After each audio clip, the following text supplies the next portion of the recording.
রঘু, এইভাবে কতদিন আর চলবে? জমিতে ফসলও ভালো হচ্ছে না, আমাদের সংসার চালানো কঠিন হয়ে পড়ছে। জানি না কুসুম, কত চেষ্টা করছি কিন্তু ফসল ভালো হচ্ছে না। গত বছরও বৃষ্টি ঠিকমতো হলো না। এবারও এমন করেই কি আমাদের জীবন কাটবে কুসুম? রঘু, দুঃখ করো না, তুমি এত চিন্তা করো না, কিছু একটা উপায় নিশ্চয়ই হবে। তুমি এত হতাশ হচ্ছ কেন বলো তো? রঘুদা, কি হচ্ছে? এত চিন্তা করে কি হবে? একটা সুখবর আছে। সুখবর? তোমাদের কাছে সুখবর আছে? আমি কি ঠিক শুনলাম? বলো তবে কি সুখবর? আরে সোনাই নদীতে প্রচুর পুঁটি মাছ ধরা পড়ছে দাদা। ঝাঁকে ঝাঁকে মাছ। নদীর জল কাঁচের মতো পরিষ্কার হয়ে গেছে। আর মাছের প্রচুর ফলন হচ্ছে। আমাদের এখন নদীতে যেতে হবে। হ্যাঁ রঘুদা, আমরা যদি এই সুযোগটা নিতে পারি তাহলে আমাদের সবারই উপকার হবে। তুমিও আমাদের সাথে চলো। আমরা তোমাকে সাথে করে নিয়ে যাওয়ার জন্য এসেছি এখানে। হ্যাঁ দাদা, নদীতে এত মাছ আগে কখনো দেখিনি। এই সুযোগ হাতছাড়া করো না। কিন্তু আমি তো মাছ ধরতে পারি না, আমার কাছে কোনো জালও নেই। দাদা, তুমি কিচ্ছু চিন্তা করো না, আমরা তো আছি তোমার সাথে। আমার কাছে পর্যাপ্ত জাল আছে। তুমি কেবল আমাদের সাথে চলো। আমরা সবাই মিলে প্রচুর মাছ ধরবো। আর সেগুলো বিক্রি করে সংসার চালানোর জন্য বেশ ভালো পরিমাণ টাকা উঠে আসবে গো। মাধব ঠিক বলেছে রঘু, আমি বলছি তুমি যাও। মাছ ধরতে পারলে আমাদের অনেক সমস্যার সমাধান হয়ে যাবে। ঠিক আছে মাধব, আমি তোমার সাথে যাব। দেখি সোনাই নদী আমাদের ভাগ্যে কি তুলে রেখেছে।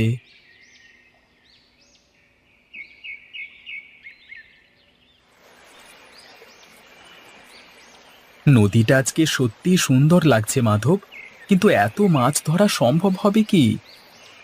দাদা, নদীর সাথে মিলেমিশে যেতে পারলে সব সম্ভব। আজ আমরা অবশ্যই সফল হব। আমাদের সফল হতেই হবে। আমাদের চেষ্টা করতে হবে দাদা। নদী আমাদের কখনো নিরাশ করবে না। আমি সব সময় বলি, সোনাই নদী আমাদের সকলের বন্ধু। দাদা দেখো, এখানে জাল ফেললে ঠিকই মাছ উঠবে। আমি প্রথমে জাল ফেলছি, কেমন?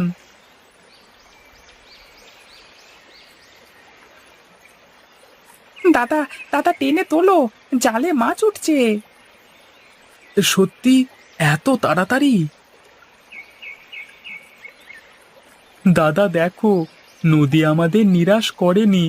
এবার আমরা বাকি জালগুলো ফেলি। সবাই মিলে ধরলে প্রচুর মাছ পাবো। মাধব, মাধব তুমি ঠিকই বলেছিলে। আমরা আজ বেশ অনেকটা পরিমাণ মাছ তুলতে পারবো।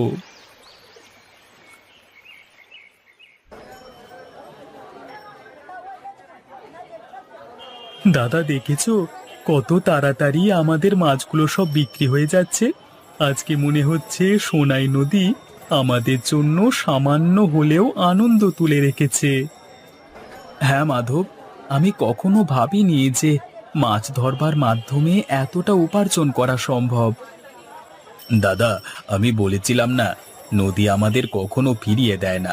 আমাদের শুধু উপযুক্ত পরিশ্রম করতে হবে।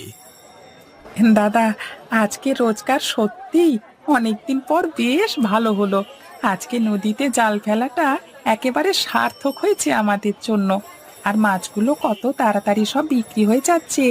নদী থেকে তুলে আনার সদ্য সতেজ মাছ, এর তো স্বাদই আলাদা।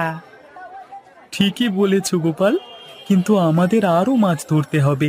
এই টাকা দিয়ে আমরা অনেক কিছু করতে পারবো। রঘুদা, আমাদের সাথে নিয়মিত এই কাজ করো, কেমন? হ্যাঁ মাধব, আমি তোমার সাথে আছি। আমাদের এই সাফল্যের পথেই চলতে হবে। কিন্তু তোমরা কথা দাও, আমাকে মাছ ধরতে হয় কিভাবে সেই কৌশল শিখিয়ে দেবে। আমিও তোমাদের সাথে মাছ ধরতে চাই। শুধুমাত্র তোমরা মাছ ধরবে আর আমি জাল তুলে নিয়ে আসবো, তারপর তোমরা তোমাদের রোজগার থেকে আমাকে অংশ দেবে, সেটা হতে পারে না। আমাকে কাল থেকে তোমরা মাছ ধরা শিখিয়ে দেবে। কোন কৌশলে তোমরা নদীতে জাল ফেলো, কিভাবে জাল ফেললে বেশি পরিমাণ মাছ কম সময়ের মধ্যে উঠে আসবে, এই সব কিছু আমি তোমাদের কাছ থেকে শিখতে চাই। শেখাবে তো? অবশ্যই শেখাবো।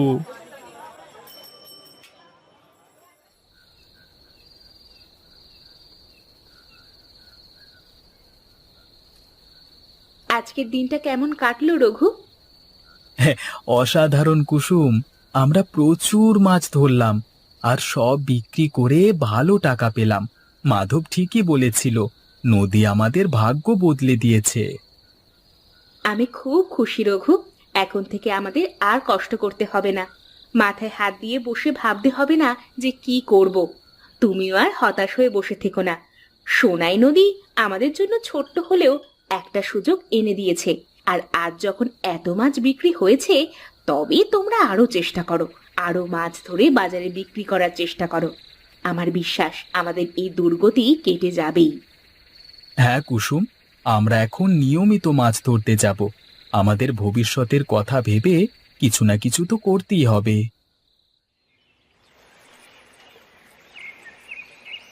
মাধব, দেখেছো, এখন আমাদের পুরো গ্রাম নদীতে মাছ ধরছে। সোনাই নদী যেন আমাদের গ্রামের জন্য আশীর্বাদ হয়ে উঠেছে। হ্যাঁ দাদা, আমরা সবাই মিলে এখন অনেক ভালো আছি।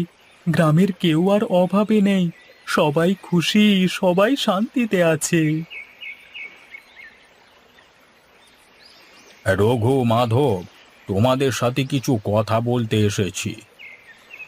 কাকা, কিছু বলবার আছে? হ্যাঁ বাপু, সোনাই নদীর জল যেভাবে দ্রুত কমে যাচ্ছে সেটা আমার ভালো লাগছে না। আমাদের অতিরিক্ত মাছ ধরবার কারণে হয়তো নদীর স্বাভাবিক জলের স্তর নেমে যাচ্ছে। কিন্তু কাকা, আমরা তো সবাই মাছ ধরছি, এতে তো আমাদের উপার্জন হচ্ছে, আমাদের ঘর চলছে। হ্যাঁ বাপু, সেসব আমি জানি, কিন্তু তার সাথে নদীর যত্ন তো নিতে হবে। আমরা যদি অতিরিক্ত মাছ ধরি তাহলে নদীর জীবন বৃত্তি নষ্ট হয়ে যাবে, মাছের সংখ্যা কমে যাবে, নদীর জল শুকিয়ে যেতে পারে। তাহলে আমরা কি করব কাকা? আমরা আর মাছ ধরবো না? না বাপু, তোমরা মাছ ধরবে অবশ্যই, কিন্তু সীমা রেখে ধরবে। নদীর প্রকৃতি যেন নষ্ট না হয় সেই দিকে খেয়াল রাখতে হবে।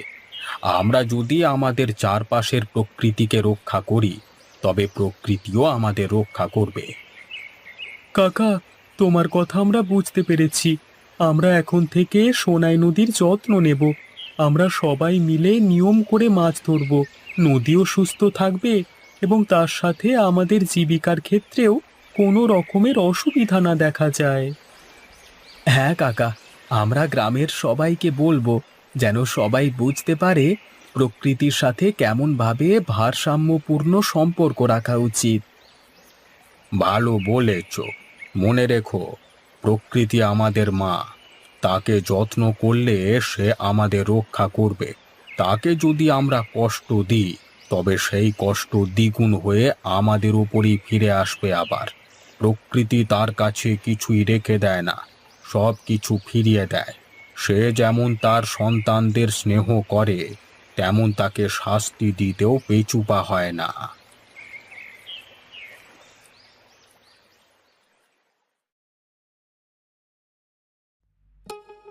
রঘুদা, মাধব ভাই, তোমাদের জন্যই আজ আমাদের গ্রামে সুখ শান্তি। তোমরা আমাদের শিখিয়েছো প্রকৃতির সাথে মিলেমিশে কেমন করে বাঁচতে হয়। হ্যাঁ, তোমাদের প্রচেষ্টার জন্যই আজ আমরা সবাই ভালো আছি। সোনাই নদী এখন আমাদের সবার বন্ধু, আমাদেরকে রক্ষা করছে সে। এটা আমাদের সকলের প্রচেষ্টার ফল। আমরা সবাই মিলে প্রকৃতির সাথে সামঞ্জস্য রেখে বেঁচে থাকবার চেষ্টা করছি। হ্যাঁ, আজ আমরা সবাই সুখী। আমাদের গ্রামে অভাব নেই, শান্তি আছে, এবং এর সব কিছু সম্ভব হয়েছে কারণ আমরা সবাই মিলে কাজ করেছি। হ্যাঁ, এবং সেই কারণেই আমরা আজকে এই সুখের দিন উদযাপন করছি।